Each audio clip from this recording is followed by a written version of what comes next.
Hi, ladies and gentlemen. All right, I wanted to run this by you because I thought this was actually quite amazing. I know that the border was close, but I figured that there was always some kind of, I don't know, half-mile zone or, 100 feet to 300 feet or so between our border and where Mexico actually exists.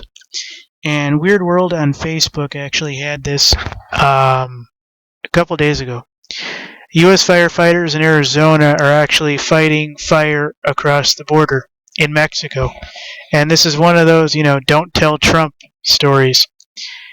And it looks like a little strip mall had some kind of a fire, or, little strip mall, looks like a hotel maybe. And Arizona firefighters, are fighting the fire across the border. I'm not certain how legal this is internationally, but I would imagine if you can reach it, there's no major jurisdiction that says, you should not do something, especially when your men, generally at least, are not crossing the actual border to go and provide aid. Not that Mexico would probably do too much to stop firefighters, but I wouldn't put it past them to detain them and other things, but, I'm certain it's a coalition of efforts when this sort of thing happens. They have their guys on that side, watching everything, making sure everything's good. And basically, these guys just put up their ladder, spray using a hose connected to some sewer system or something in the area, and then they just spray the fire down, and, that's that. But I wanted to bring this to you because I thought this was actually quite amazing. Yeah, like I said, I grew up going to Arizona back and forth a little bit, and I thought it was actually kind of funny that this actually happens. So, of all the things you hear about, ladies and gentlemen, the United States does help Mexico when it's necessary. Sorry. And we do provide aid when it is, in fact, a tolerant situation. So, I apologize, firefighters is one word, I believe. Anyways, folks, that looks like two words and they screwed up. Well, anyways, folks, I've seen it spelled both ways, so let me just go ahead and separate it. Anyways, so this is Arizona firemen fighting fires across border in Mexico.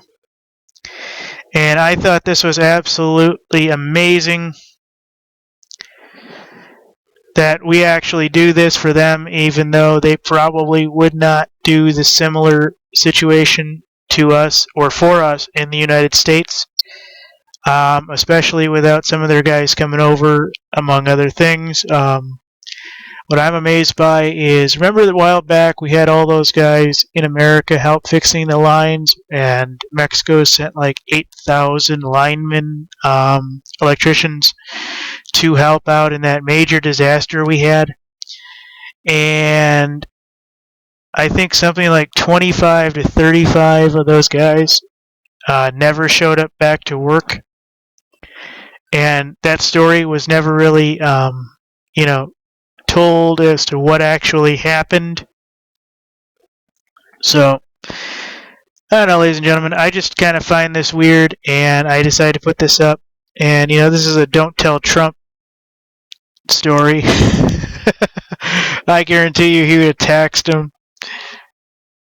Did you hear about him in Arizona? That's the reason I brought this up, because the Arizona thing. And he says, if you want to leave, you can leave. But he says, we're gonna tax your business for letting these employees go and everything. And any air conditioner you want to sell in the United States, there's going to be a 35% tax for you to send it into the U.S. because your business left the United States. I thought that was actually very interesting. And he says, you know what happened? He says, in 24 hours, I'd get a phone call, and those guys would say, fine, we're going to, build in the U.S. And he says, well, that's fine. I don't care, I don't care where you build it or anything, as long as you build it. And as long as you bring your businesses back to the country. And he says he didn't even care if it was brought to Arizona where he was. He says as long as they just bring back those businesses. So I thought that was actually kind of funny on the basis of this. Thank you.